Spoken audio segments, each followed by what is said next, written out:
Hey, what's up, everyone, and welcome to the Jim Carrey Project. This is the project where we are going through all of the film, TV shows, and movies of Jim Carrey from the beginning of his career till modern day. I'm your host, Brian Kondrach, and with me, as always, is Carrie Grant. And as you can see, we are in the middle of social distancing. So we are recording this in two different places, but we did just finish watching at the same time Batman Forever. This is a film that was released in June 1995. It was directed by Joel Schumacher.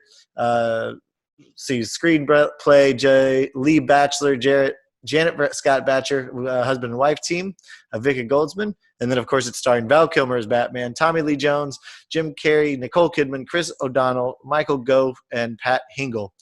So it's a nice, pretty strong cast from the 1990s. So let's go ahead and get started. What'd you think? What'd you think? I don't think I've ever seen it. So, sorry, I forgot to turn my email off. 1 second. I don't think I've ever so seen it. many technical difficulties. Already, first minute in. Yeah, I don't think I've ever seen it. So it was, and if I did, I don't know. Maybe I did, but it was a long time ago. It was one time, and I don't really remember it. So yeah, it's not something that sticks in your memory super well, but except for certain parts. But go ahead. And what were you saying? You like it? Yeah, I mean, even that, I don't like. There was no part. I'm like, because sometimes I'll watch something. I'm like, oh, that just seems really familiar. I honestly didn't feel that at all with any of it. Mm-hmm. But then again, I probably have caught some Batmans here and there over the years. It's not really one that I would normally watch. So the Batcave is the Batcave. I mean, maybe it looks different, but to me, it's still dark cave with the bar in it. So I mean, to my sophisticated, superhero palette, it just is not. It doesn't seem any different to me. But that being said, I think it was okay. It was okay. Mm-hmm. I mean, it was never going to be one of my I love this kind of movie thing. But it was. I like the what I was reading a little bit about it during it, and it was saying it was campy and kind of different from the other ones. I liked that part of it. Mm-hmm. I liked the whimsical part of that kind of movie. So I enjoyed that. Jim Carrey was, I think, awesome. We can talk. I'm going to talk about him a lot, but I thought he obviously is he's what brings the fun to it, I think. Yeah, so that's for sure. What about you? It's fun. I do remember seeing it in theaters. I remember when it came out. It is the third of the Batman series at the time. So the first, of course, Michael Keaton Batman, and then Batman Returns again with Michael Keaton.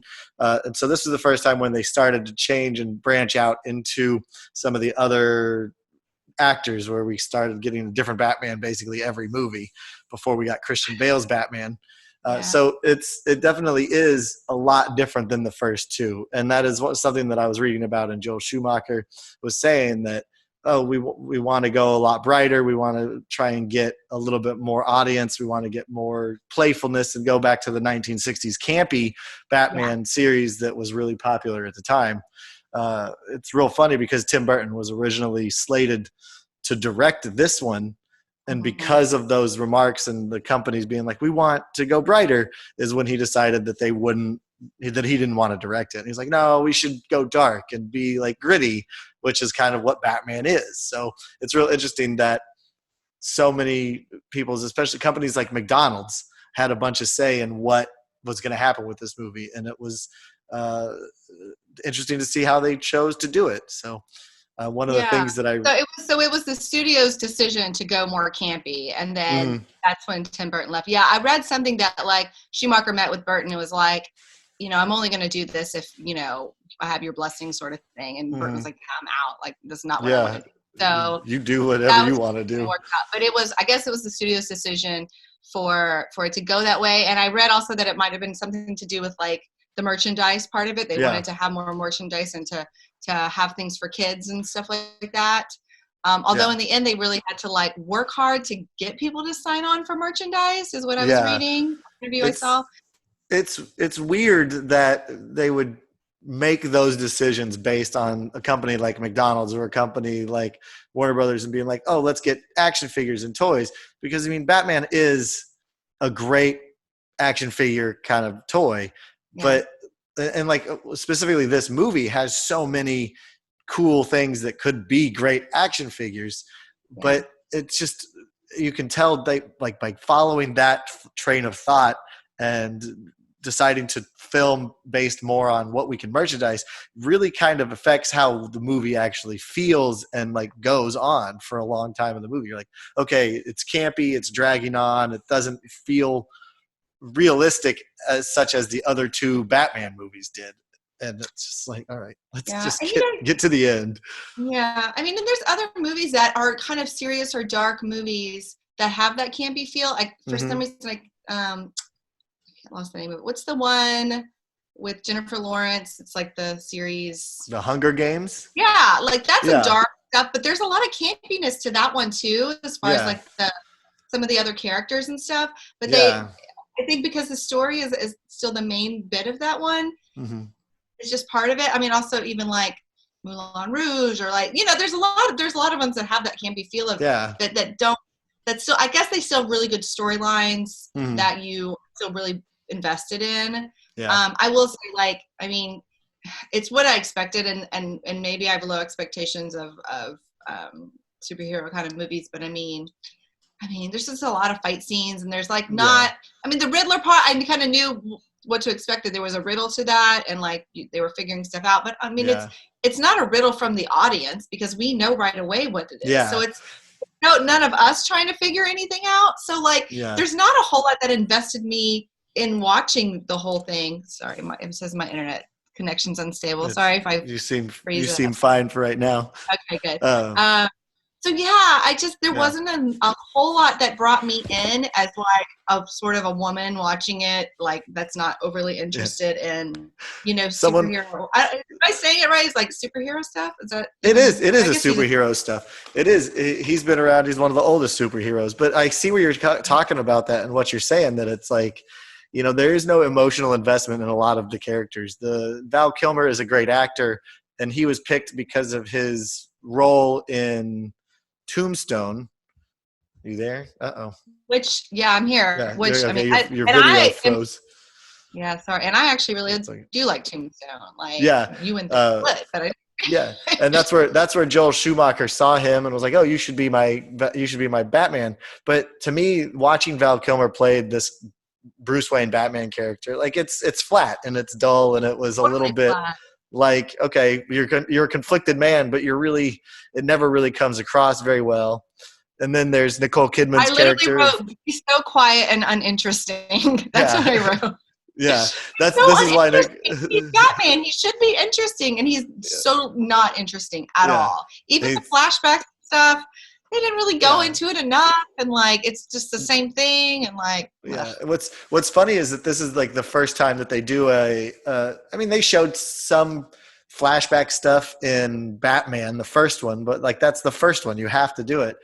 Like there was no reason for him to fall into this cave and become like the Bat, get scared of the Bat, and like go through that flashback. We've seen it. We know what it is. I think they even had it in the second one. We could have easily skipped that. What's interesting is that this was beforehand. If Tim Burton had directed it, I think it would have been more of a prequel than it would either been like a full prequel to Batman, or it would have been like the continuation of the Batman Returns, where it would have been diving into a lot of the same concepts they touched on and tried to dive into on here. But with Tim Burton doing it, it would have been probably a lot different. Like, let's talk about like Nicole Kidman's character. Also fairly fickle, flat. Like she falls in love with Batman, then falls in love with Bruce Wayne, and then falls back in love with Batman, and then falls like, what is happening here?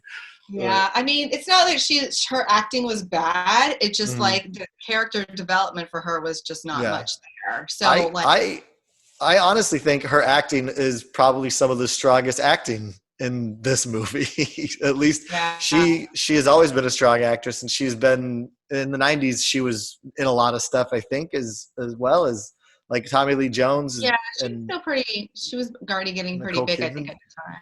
Yeah. She is so tired. I was looking at her. I'm like, she looks exactly the same. And what is it? Well over 20 years. Yeah. 25 years. Bombshell or something. She must be like she keeps up with her stuff because she looks the same to me. She is the exact same version. She's a Yeah, vampire. She's a vampire. yeah, I think she might be. Yeah. So let's talk about Jim Carrey, because this is the Jim Carrey Project. We've touched on the other two actors. Let's talk about his role and his abilities in this one. So funny enough, I did not expect him to be the main character, and he really is the main character. He becomes the main villain pretty quickly. Yeah.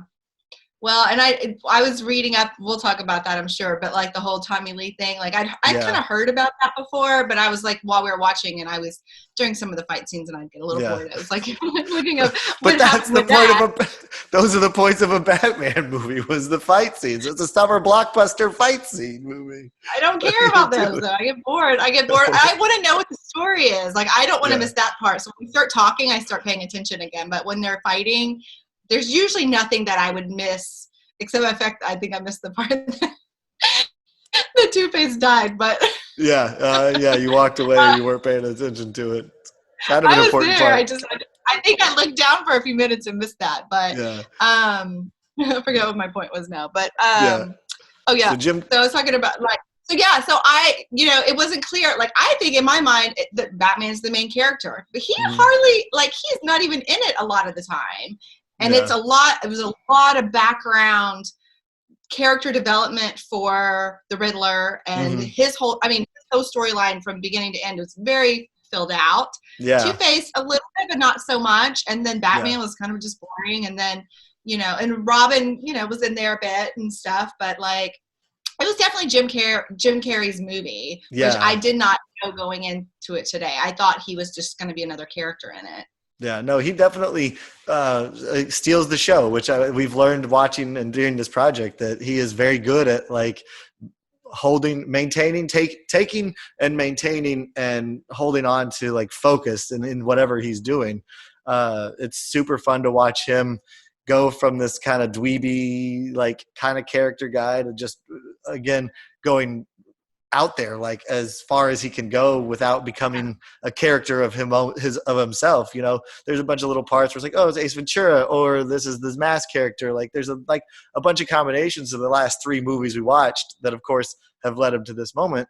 But that's why, they cast him as this. His outrageousness is an ability to be dramatic and funny and outlandish all in 2 minutes of a scene kind of thing.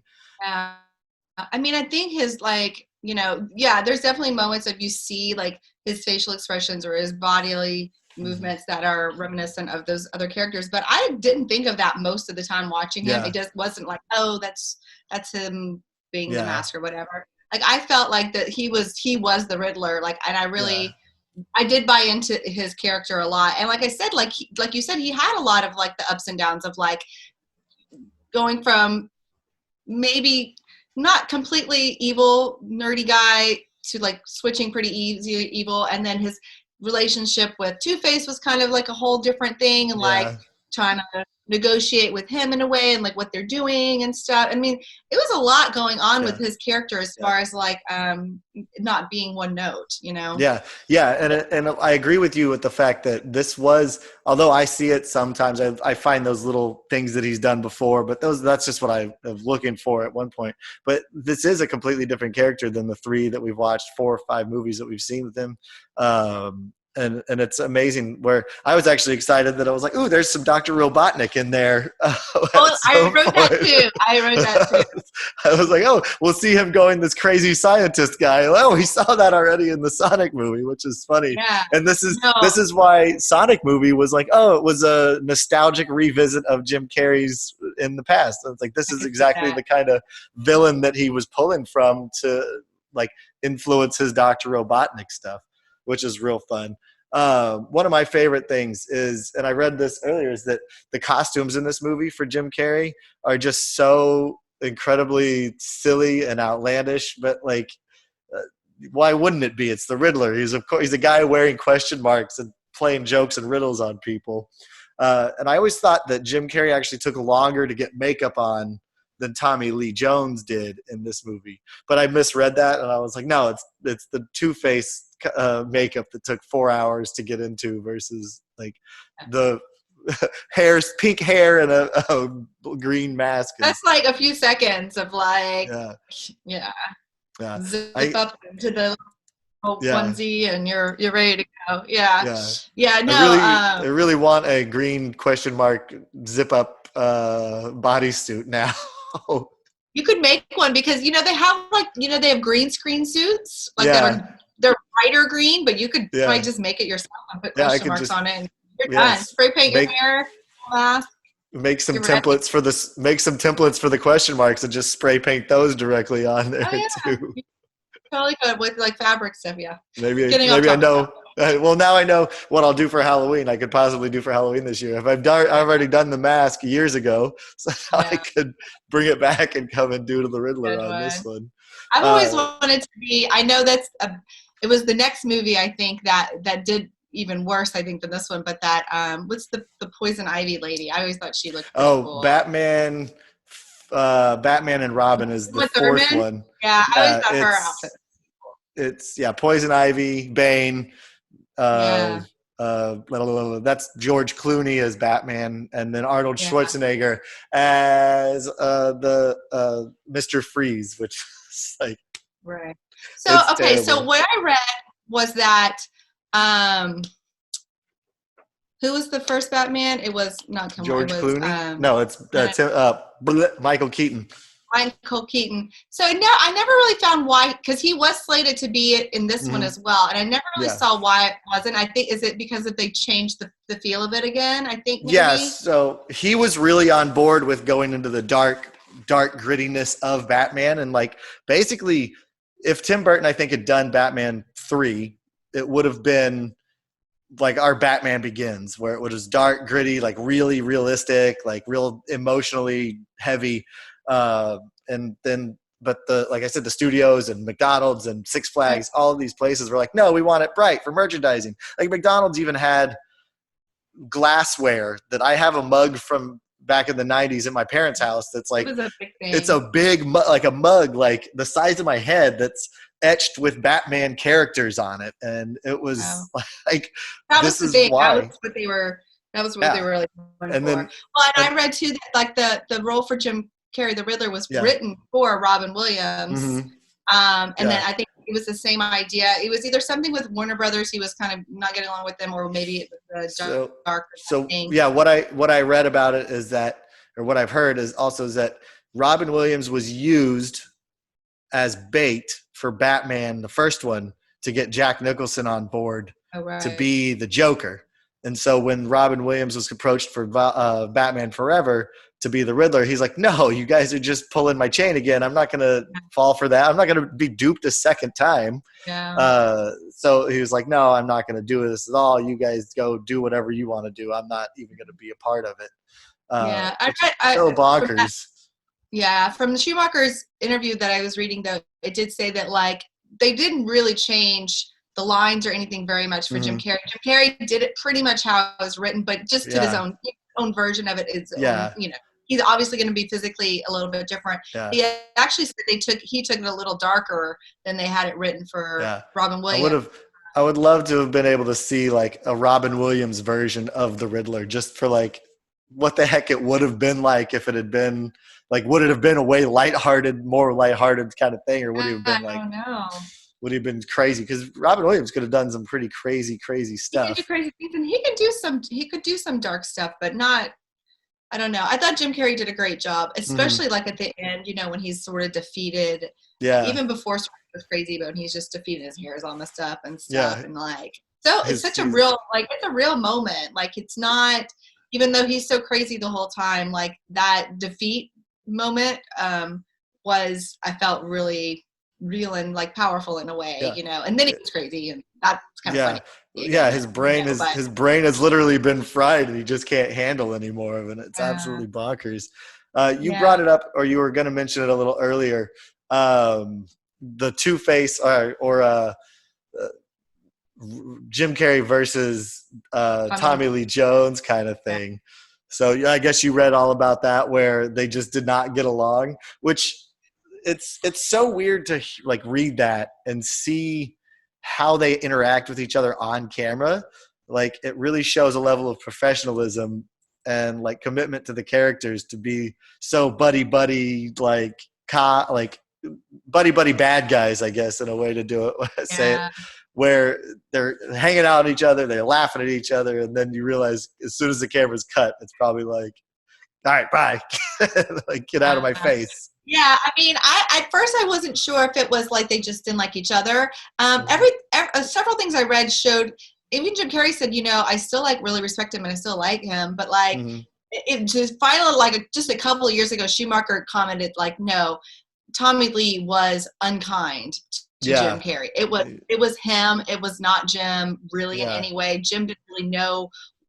I don't even think he understood why at first he was. I think it realized over the years that, or afterwards, or maybe people have told him like, no, Tommy was just mad because you were the star, and he doesn't like that. He wanted to be the star. Jim kept saying things like it was a hard, it was a kind of a different role for him, so maybe he was a little uncomfortable. Like he kept trying to like say things that like almost was making up for him being unkind to him, and then in the end, I think he was like, I think he was just like not happy with me being kind of the main character in the end. And the fact, and I kept trying to look to see like what he did exactly, except for that one thing Jim talks about, like being in a restaurant and like going in, and Tommy, like he says like the blood drains from his face when so basically Tommy's in a restaurant, Jim walks in, and they're like, oh, Tommy's here, I hear you're doing a film with him, and he walks in and he says the blood just drains from his face, and like Jimmy actually even like shows it, he's like, he physically gets up shaking, like he's like so angry, and he like goes to hug me, kind of grabs me and just says like, I hate you, I just really dislike you. Jeez. And like besides that, there was really nothing that ever said with what he had done on set or anything like nobody actually saying what he did, but it's pretty common that people acknowledge he was unkind. I think it was probably, I'm putting my own assumptions in here, but it's like you've got this crazy goofy guy that all of a sudden is shot into fame in what seems like a year for these really hype, like crazy antics. And then like Tommy Lee Jones has probably been working his butt off to like try and get anywhere in like as a serious actor and as a serious performer. And it's just like, well, now what the heck happened here? So why did I work so hard and he got it so fast? I mean, although we know that Jim's been working for years, he just took a different route than Tommy did. You know, like we know it's and the truth is like it's just his insecurity, I think. I mean, hopefully he's gotten past it now, but like he obviously he didn't he, I think he already won like an Academy Award or something. He was well established, he was much older, he'd been doing it. Like you are expected to be the elder kind, take someone under your wing, actor in this scenario. He did the opposite. Yeah, it's like you've got the movie like The Fugitive, you've got Under Siege, you've got all these like amazing movies. You should be helpful. You should be a little bit more professional towards your co-stars. What's funny about that, I was looking at Tommy Lee Jones's IMDb page over here, and he's got this Batman Forever, which of course is a summer blockbuster. It blows numbers out of the water, $336 million after a $100 million budget. But then 2 years later is when Men in Black comes out in 1997, which like you talk about a movie that people remember. Batman Forever is forgettable at best in some moments, whereas Men in Black has been a major franchise in a completely like new way. And he's had multiple series and multiple like recurring roles in that one, even with like the newest version of it, I think. So it's absolutely bonkers. Like, I mean, I guess he plays the straight guy in Men in Black, but like it's a silly movie. So like honestly, probably doing something like this, which was sort of out of his comfort zone, was probably a good thing for him in the end, and willing to do with Men in Black, which was another success for him. So like I hope he like look back on this and be like, I was wrong, like I probably should have like not been so weird about this whole thing, but I don't know, who knows. But I mean, I will say like Jim was very kind in his even telling of the story and response and to it, trying to cover for it, which is really nice to see. Like it's hard if someone's mean to you months at a time. And And I mean, yeah, and it seems like one of those things that, as from Jim Carrey's perspective, like all he's done is try and be the best person that I think he can be. You know, he's been married, he's been through a divorce. He was actually finalizing a divorce during the filming of this. Yeah. That's actually, I think it was his second divorce at that point. I'm not sure if it was his first or if it was. No, it wouldn't have been the one from Dumb and Dumber. I don't remember. I'm not sure, but like he's going through all these crappy movies, TV movies, and then he gets his breaks with with Ace Ventura and Stand Up and In Living Color. And I mean, there's a lot to say that like if Tommy Lee Jones is as serious of an actor as he seems like, it, you know, you would look at it and be like, ugh, gross, get out of here. I mean, you and I have had that on scenes and sets before and shows where it's like, who the hell does this person think they are? Which is like, we need to check our privilege on that one. It's like, oh, we're all here to try and do the work. Right. Let's talk a little bit more about Tommy Lee Jones's character and choices as Two-Face. Do you know anything about Two-Face? Nope. So the backstory that they gave us in this one is he's an attorney. He gets attacked by acid. The acid burns him and then leaves him psychologically scarred as well, where he has split personalities. Some interesting things like in this one, like the version we see in the Christian Bale movie, it is way more like psychologically scars or psychiatric problems, whatever the words are. Where in this one, it's like Tommy Lee Jones was basically playing the Joker from the very first Batman, where he's just a little wild, a little zany, and a little like way out there. So it's like maybe that was a reason. It's like if he's the zany one as this Joker character, and then Jim Carrey comes in as the Riddler character, it's like who's supposed to be the straight man?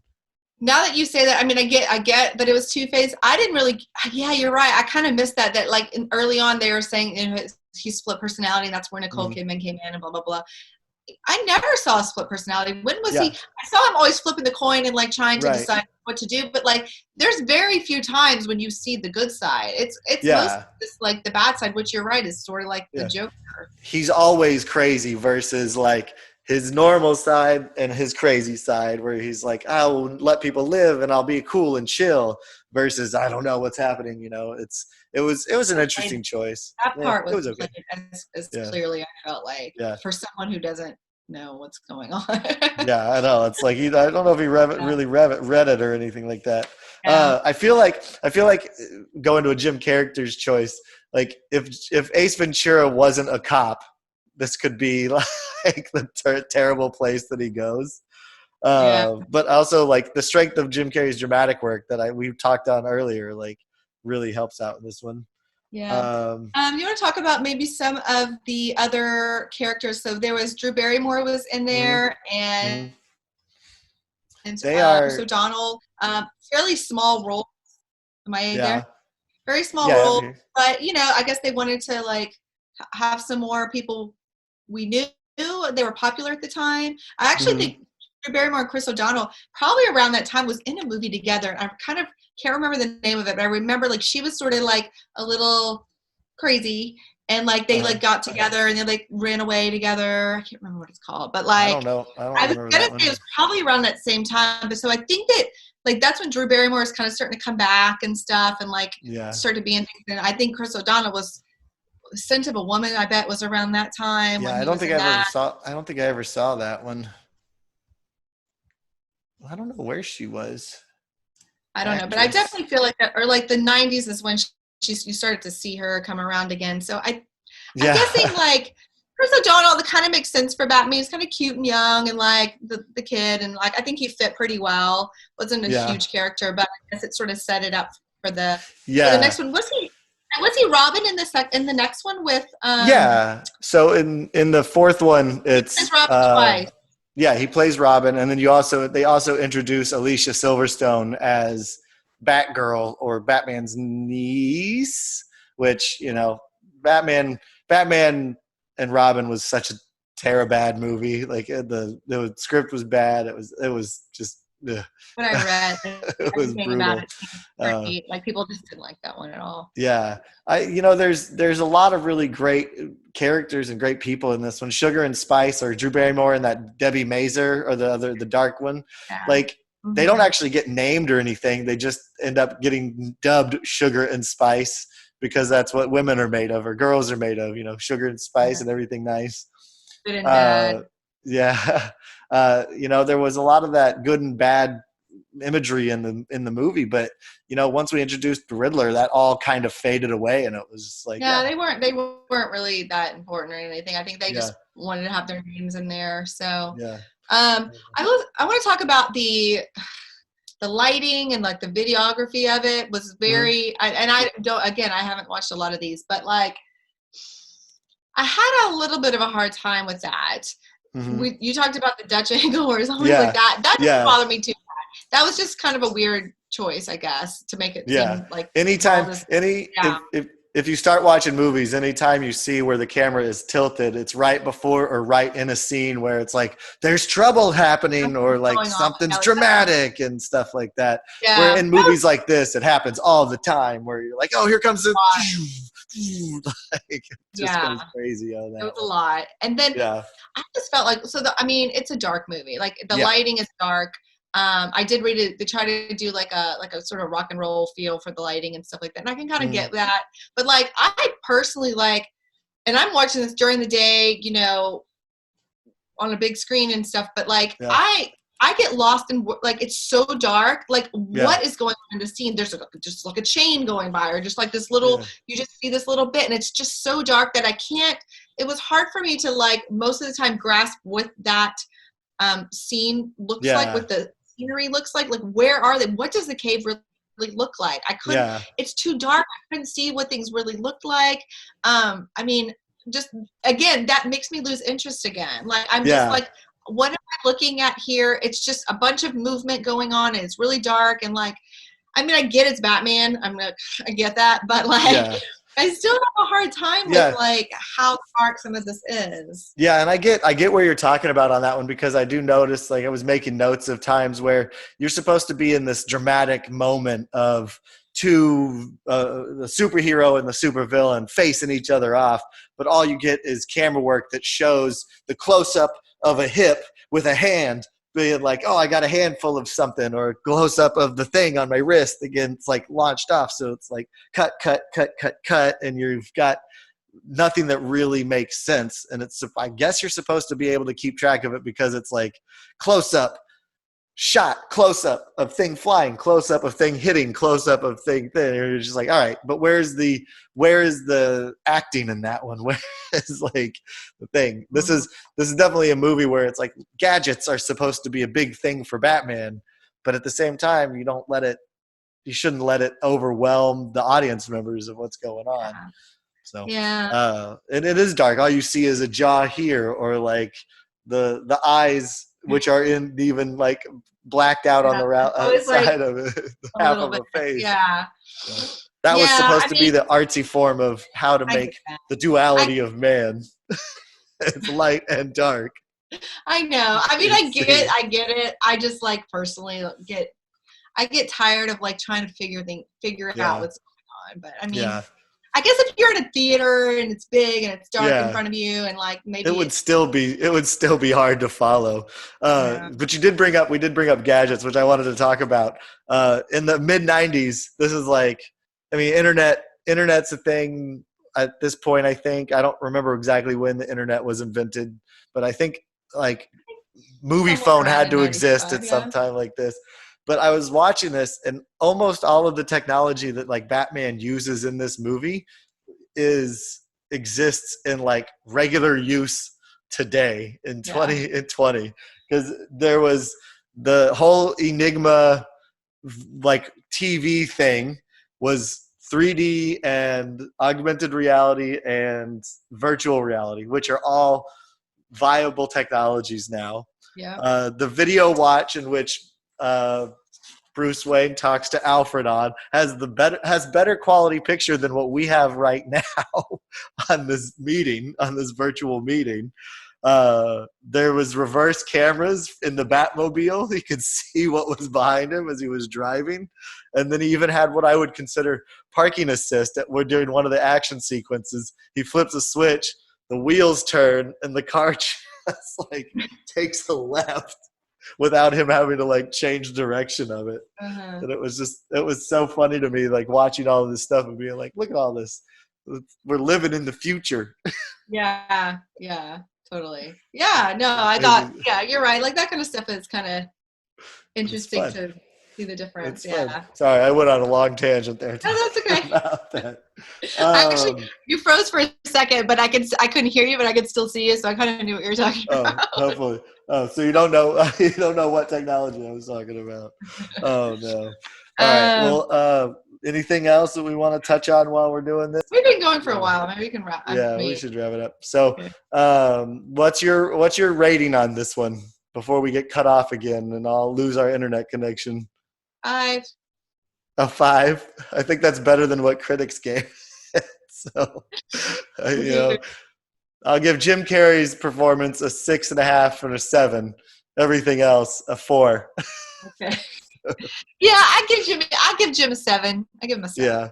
Yeah, it's good. I mean, he's again probably one of the stronger actors in the movie, which is him being Jim Carrey, which also has something to say about the rest of it. But anyway, let's go ahead and wrap it up. Except you can't hear me, can you? I got you now. Okay, I got you back. Yeah. So, all right. Oh man, I guess everyone's streaming something right now. Yeah, we tried it. We'll see how it goes. Yeah, what's gonna be funny is if the audio still picked up, it just didn't stream to you or me. Yeah. So, all right, let's wrap it up. Thanks for paying attention. This was fun to try and Zoom with each other. So next time we will be watching Ace Ventura 2, When Nature Calls. So we're in the first sequel that Jim Carrey gets. And I think it's the only sequel he ever actually ends up having. Well, maybe Bruce Almighty. I can't remember on that one, but we'll talk about it. Anyway, thanks for joining in for you guys with the Jim Carrey Project. I'm Brian Kondrach. Carrie Grant. And please like, subscribe, listen to us, watch other stuff. Check us out on Anchor, Podcast, YouTube, all the things. And join us next time for Ace Ventura, When Nature Calls. Thanks so much for watching. Bye.